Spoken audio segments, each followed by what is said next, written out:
Anzi ndama maintain. Why? Basi. Ukulaja ni kitu. Yeah. Mwana meeting kisinde class. Muone. Mwana meeting inue. Oh, it's so do certificate class.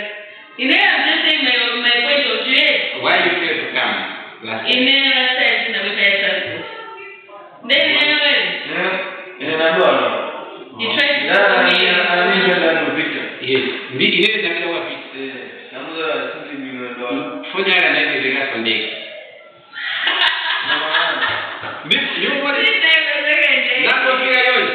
Sina ndio. Ndio basi wa eti zaidi.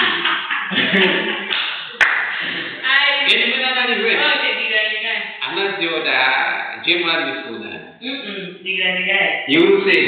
Wewe kuna mikrazani hivi ni kudi ndani ya text sana jana nusa mnandia mkoa mama mnanisema wewe naenda tunaweka ndio mambo ya jamii nenda tutaisebure otherwise do you know what happened that time ndani ya Mungu katano ze neno ndani ikaribu ni bigili glasi nakaya sadaka shida kwa 20 minutes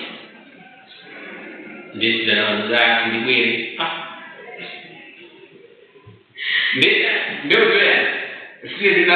Ndigwiri.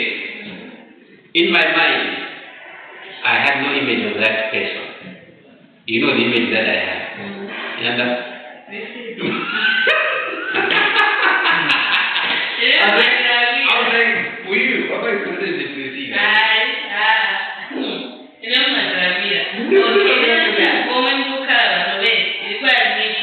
Kudu kama ndivyo wewe. So since Mafuta as well. Yeah. So I will have a transport ajani. Uze kama ya na. Gaura ya tatu Mafuta. Sizoro ya choka tu. Yeah. Siko na ni kama kwa nini. Kani ndugu Mungu.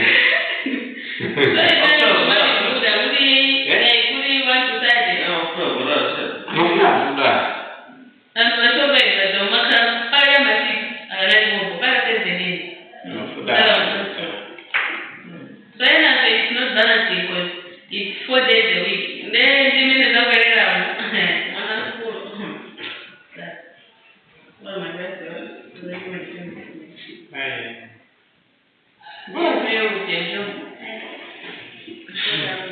Ndio difetti che uno ti bilancito, ndio bene university mono difetti abi. Mata bela uno udirani kumabida. Ndio sinawi.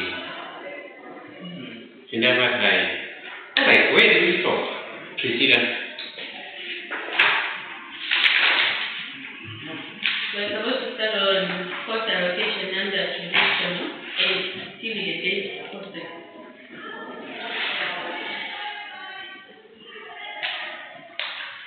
No, I was telling the Priscilla. We didn't. Priscilla can go away that Sulanga Limakin who come in a wheel.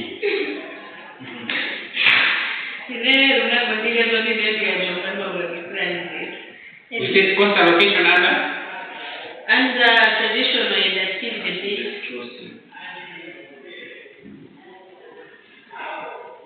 Alright, you write this from that.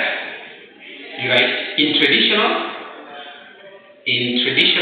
absorption posting, in traditional absorption posting, in traditional absorption posting, overheads, in traditional absorption posting, overheads are phase related. Overheads are phase related. Overheads are phase related to cost centers. Overheads are phase related to cost centers. Are related to cost centers. You put in brackets production and service centers. In brackets production and service centers. Then kama tizibwira yote ukuli masaa mengi. Ni kauli Mubira, Miracle Samafa. You're right. And then cost object. And then cost object. And then cost object. And then cost object. That is product. That is product. Cost object. You're right. In ABC overhead, in ABC, yes. In ABC, that's activity-based cost demand. In ABC, overheads are related to activities. In ABC, overheads are related to activities. Overheads are related to activities. Overheads are related to activities. Or grouped into cost pools. Or grouped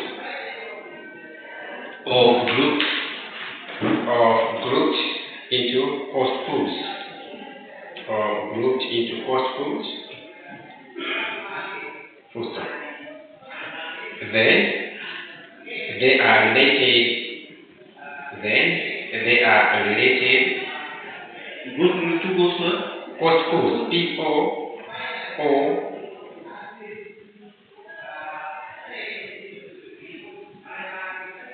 You there, right? You're there, right? I said cost pools. Then we put a full stop there, then right? Then they are related to the cost object. Then they are related to the cost object, e.g., and they are related to the cost object, e.g., product, e.g., product, e.g., product. The two processes are therefore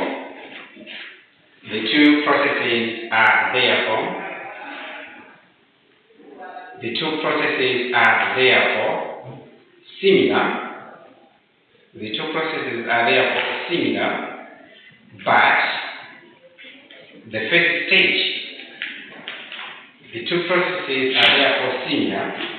But the first stage is different.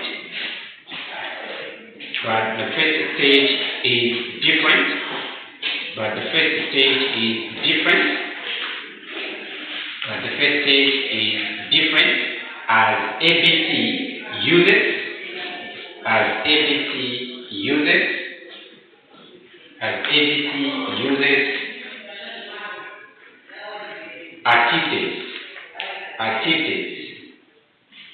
uses activities instead of functional department in bracket cost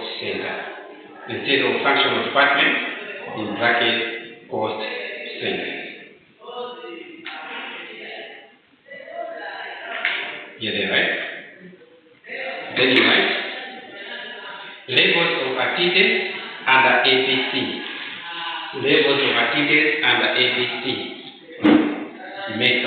Methodology.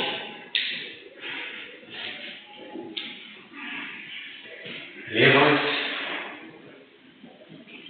of activities under ABC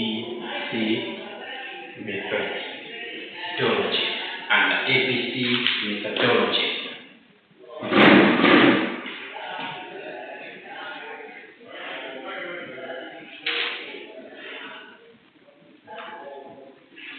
So next, the categories of activities. The categories help to determine the activities of the categories of activities help to determine the type of activity, cost, the type of activity cost driver required, So you have a table with 3 columns. So do like this. Level of activity.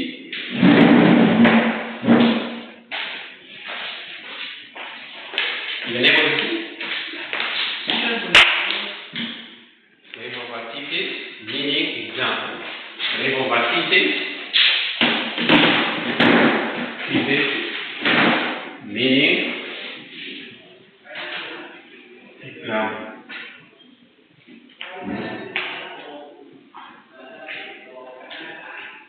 Levels of activities, meaning example. So remember what I said last time on this.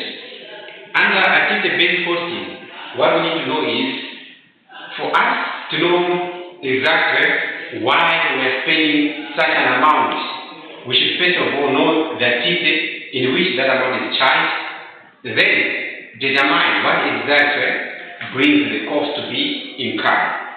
So our number one there, you write unit level activities. Unit level activities. Unit level activities. Unit level activities. Unit level activities. And under that, you write these are those activities. These are those activities for which these are those activities. These are those activities. These are those activities for which the consumption of resources. These are activities. These are activities for which the consumption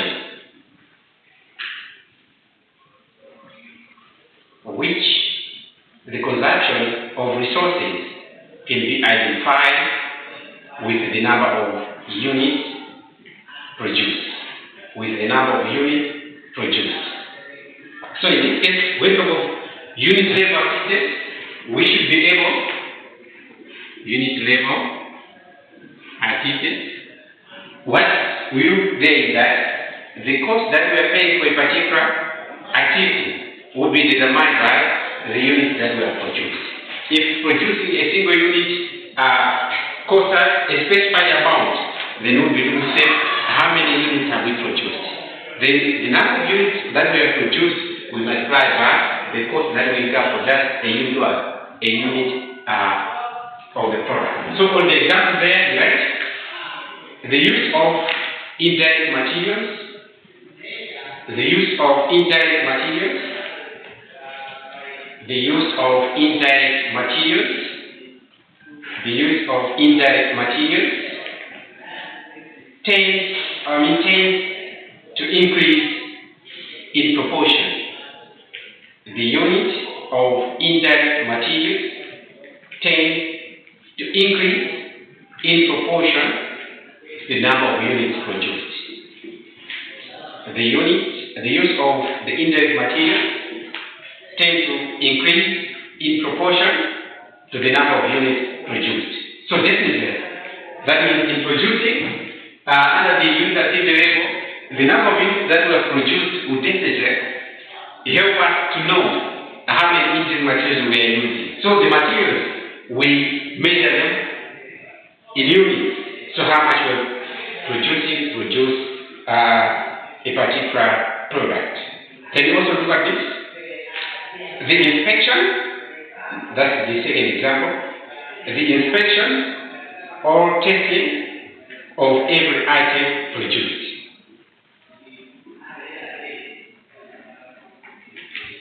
So definitely we have to see, I was saying, the inspection or testing of every item produced.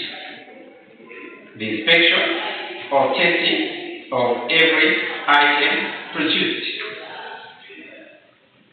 Then we go to the second example. And under the second example, you write batch level activities.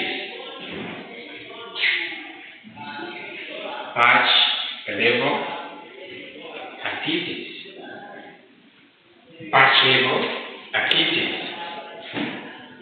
And under batch level activities, you write the activities such as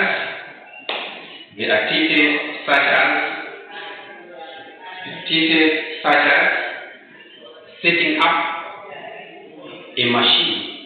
The activities such as setting up a machine or processing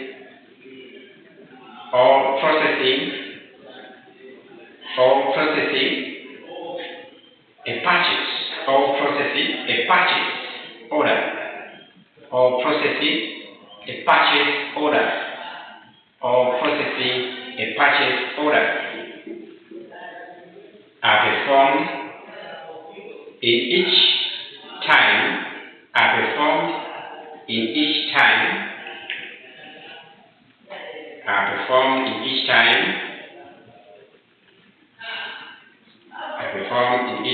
a batch of goods is produced.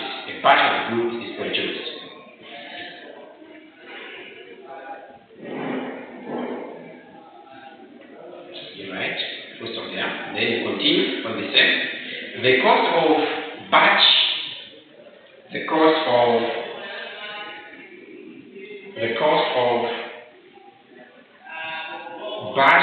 related activities.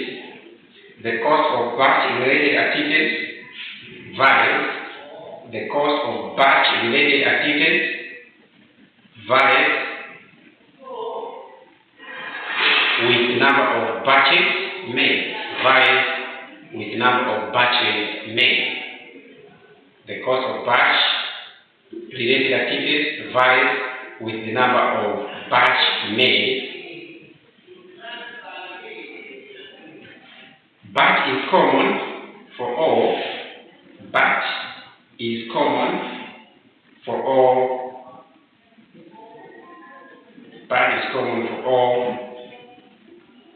Units within the batch. So basically, through producing the stuff, probably once I've just been given, let's say, to talk of setting up a machine, what are the costs that are incurred. So the collection of all the costs that we are incurring in setting up the machine will be categorized or grouped under the batch level activities. And in terms of the examples there, you write material ordering, you write dash, material ordering dash, where an order is placed. Material ordering dash, where an order is placed for every batch of production. Where an order is placed for every batch of production. Where an order is placed for every batch of production.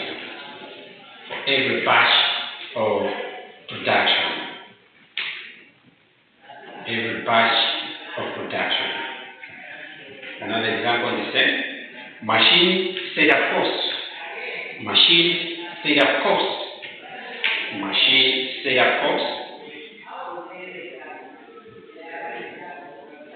Dash, where machines need resetting. Where machines need resetting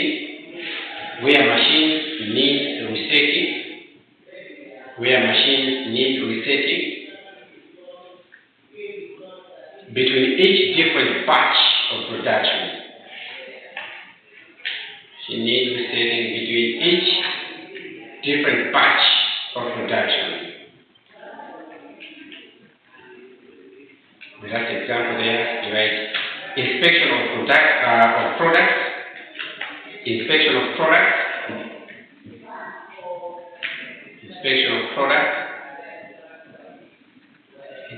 products, where the first item, inspection of products where the first item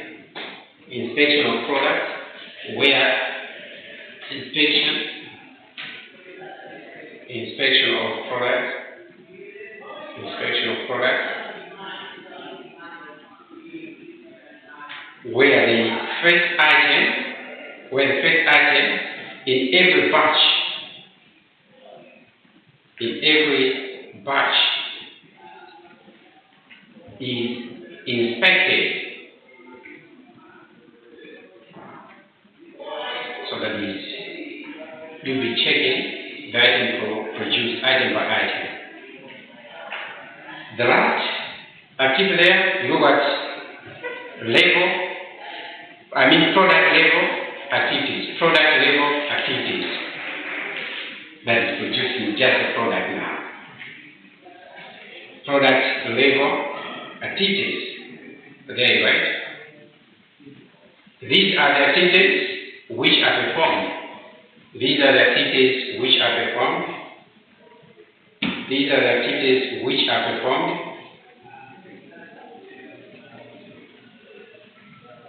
to support different products,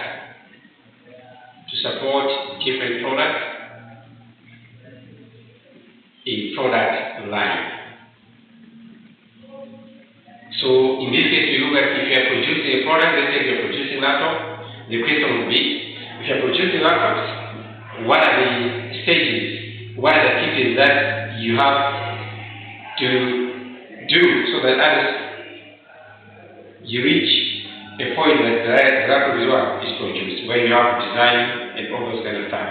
So they write, on example there, you write, number one, designing the product.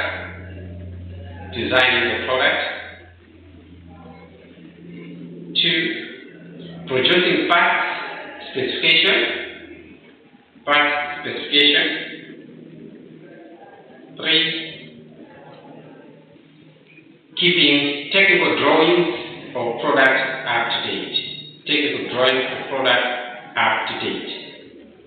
Producing what? I'll say producing parts specification. That is, if you're talking of producing a laptop as a product, definitely there are parts that need to be assembled so that you have this product. So even because that you are trying to have those parts also need to be taken into consideration. So the last day of keeping technical drawings of products up to date. Then let's look at stages in activity-based costing.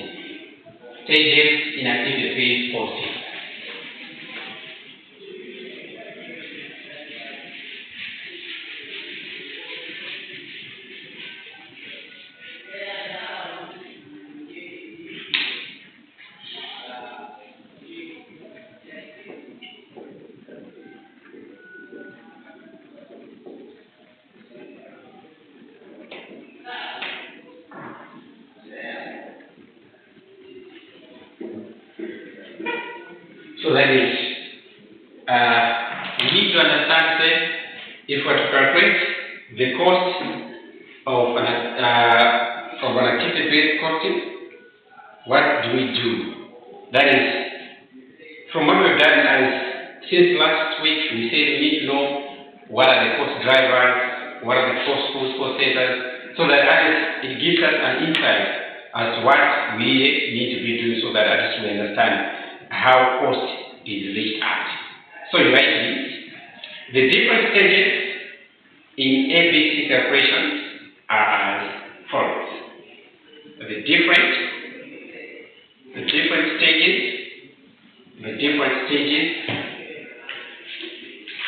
in ABC calculations are as follows.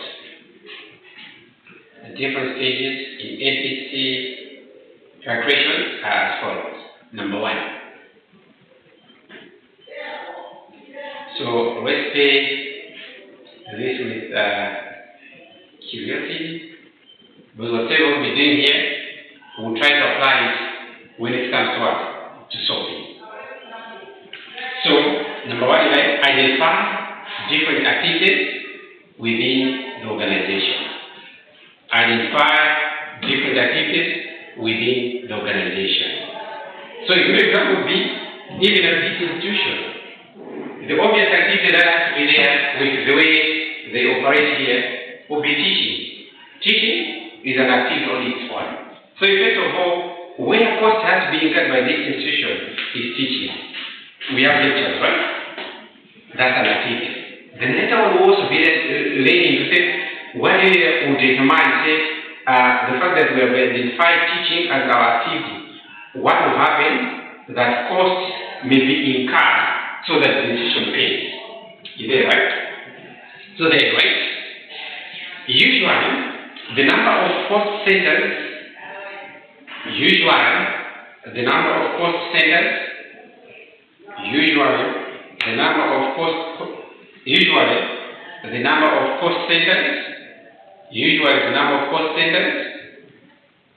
that a traditional overhead system. Usually the number of cost centers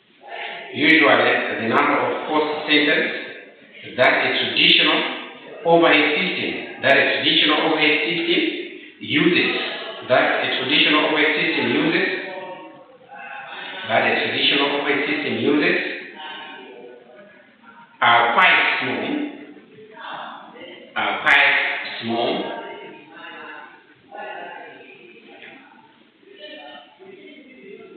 Most of them. In FDC, the number of activities will be much more. In FDC, the number of activities will be much more. And the exact number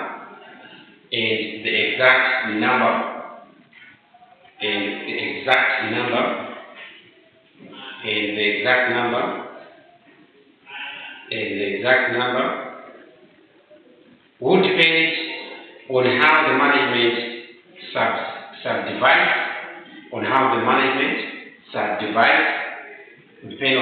management subdivides, the organization's activities. You have missed Mr. Mohan? Where? In ABC, as in ABC, number of activities will be much more,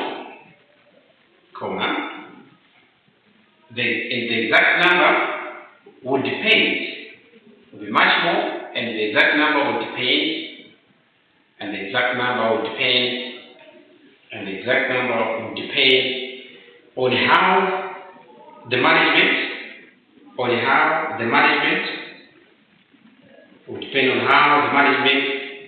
subdivides the organization's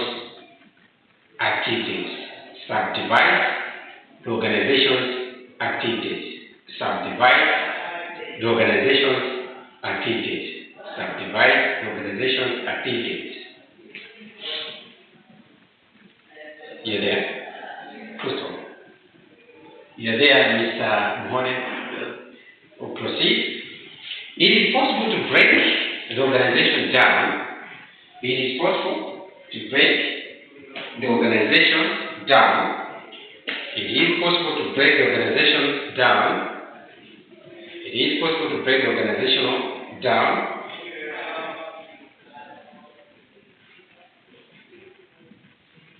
into many very small activities. Break the organization down into many very small activities. But if ABC is to be acceptable,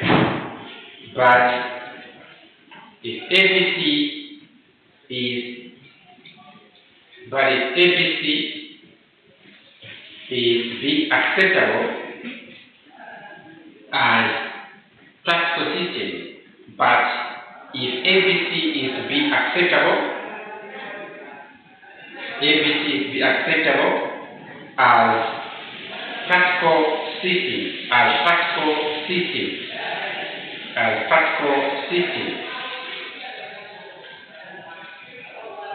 it is necessary to use larger groupings.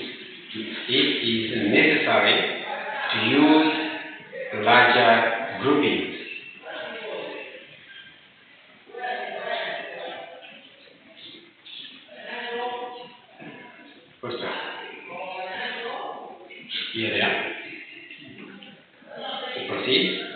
the traditional number of activities, the traditional number of activities over cost centers, the traditional number of activities over cost centers, the traditional number of activities over cost centers,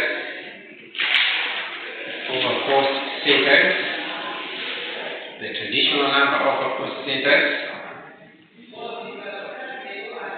means that ABC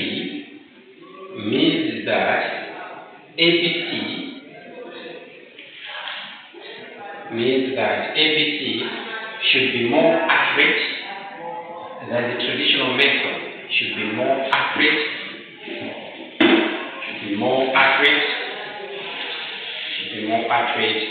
than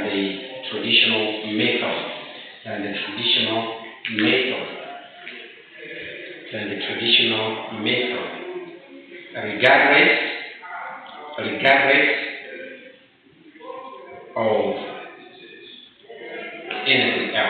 Regardless of anything else. Some activities may be listed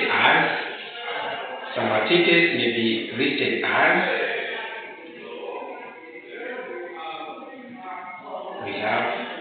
You can put dashes there. Production schedule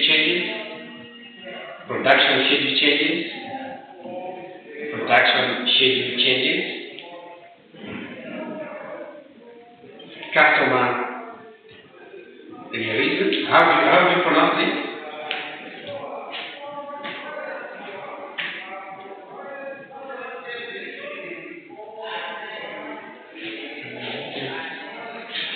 It comes from the word liaise. Or what?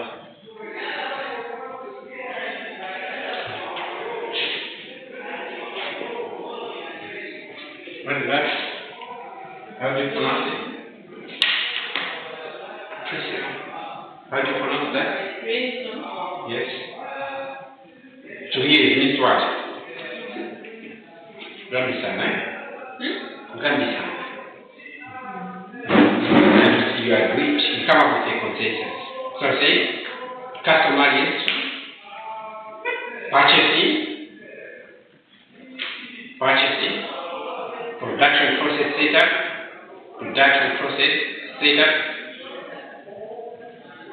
quality control, maintenance, etc. Quality control, maintenance, etc. Number 2. So that means first of all, you need to identify what is to be done. That is, you need to identify the activities. And some of the activities, the ones that you have just listed, those are the activities where we see the organization or the company to be spending some amount. So our main focus is to see what exactly would cause that those activities should go for what? An expenditure. So you write number 2 and number 3 like this. Relate the overhead. Number 2. Relate the overhead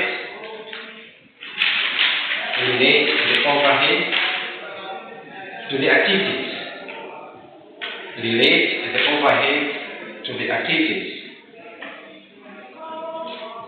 Relate the overhead to the activities. Both support and primary that cause them. Full stop. So both support and primary that cause them. Full stop. This creates cost pools. Full stop. This will be done using resource costing drivers. This will be done using the resource cost drivers that reflect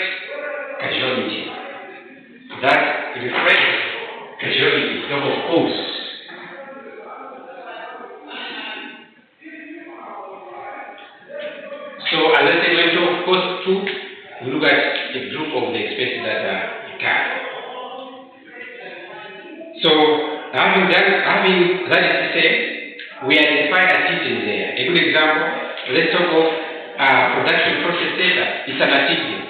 We did production process setup. There will be what? Activities that are direct, there will be some resources that we use that are directly related or not. So we should be able to identify them. Then you go to the third one, that's number 3. You write, support activities are then spread across. Support activities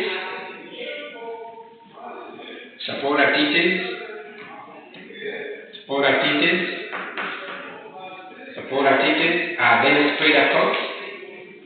Support activities are then spread across. Support activities are then spread across. Support activities are then spread across. Support activities are then spread across the primary activities. Spread across the primary activities on some suitable base. On some suitable base. Spread across the activities on some suitable base. On some suitable base. On some suitable base, which reflects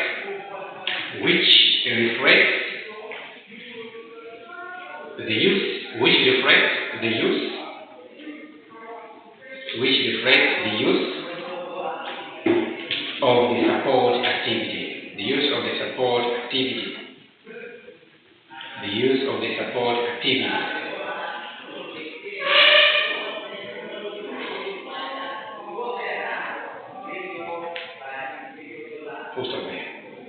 The base is the cost driver. The base is the cost driver.